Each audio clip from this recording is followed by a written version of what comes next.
We're back live right from the heart of Capitol Hill, and tonight the Tea Party responds to President Obama. Senator Mike Lee will give the 4th annual Tea Party response to the State of the Union. What message will the Tea Party deliver in this midterm election year, and will it spark a Tea Party resurgence like in 2010?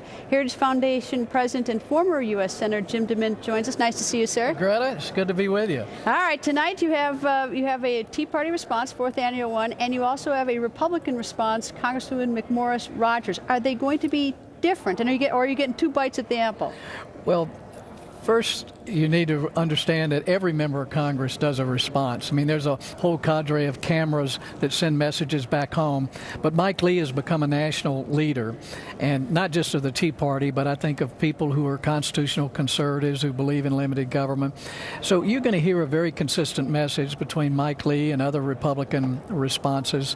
But I'm glad he's getting out there, particularly because he's become one of my favorites. Is it likely, though, that he divides sort of the power of the Republican Party by slivering off some other members into the Tea Party direction, so that so that Republicans are less of a unit block in this? I don't think so. Despite what they've said about the Tea Party, and I went to a lot of them years ago, is they have a simple uniting message about stop the wasteful spending, stop the borrowing, the bailouts, the big government programs like Obamacare. The wide majority of Americans agree with that, particularly after what's happened with Obamacare. More and more people are saying, do we really need the federal government to do all these things? Do you have any sign that the Tea Party is having a resurgence like in 2010, or looking ahead to the midterm elections? What do you see? They're still out there, and I've met them all over the country as I've traveled, and our sister organization, Heritage Action, is working with them all over the country to organize them and help them to know what the right policies and messages are, so they speak with one voice. Since they were really thousands of independent groups, it was easy for the media to vilify them and marginalize their effectiveness. But there's still a lot of average Americans, and they're really from all parties. It's not just Republicans, it's Democrats, it's independents, and they just believe the federal government has gotten too big. Do you think Senator Mitch McConnell is wild about the fact that there's a Tea Party response tonight?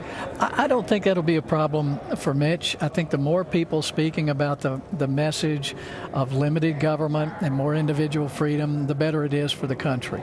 And in terms of the 2010, will the Senate go Republican this time, or stay Democrat? Well, I think it looks very positive for those who are carrying a conservative message right now. Obamacare has created a teachable moment for all Americans to realize that government has overreached. Once again, they can't manage our health care system. They can't even manage a website. So I think more and more Americans are looking back to these ideas of what if we can move more decisions back to states and to individuals about education, about health care, energy, transportation. Greta, we've seen so many states take the initiative in those areas, and they're doing a better job than we can do in Washington. You're going to be watching it tonight on TV. You miss watching it from the floor? Not at all. Not at all? I don't have to jump up and down and clap every minute or so to things I don't agree with, and so I'll enjoy watching it on my television set. Senator, nice to see you, sir. Greta, great to see you. Coming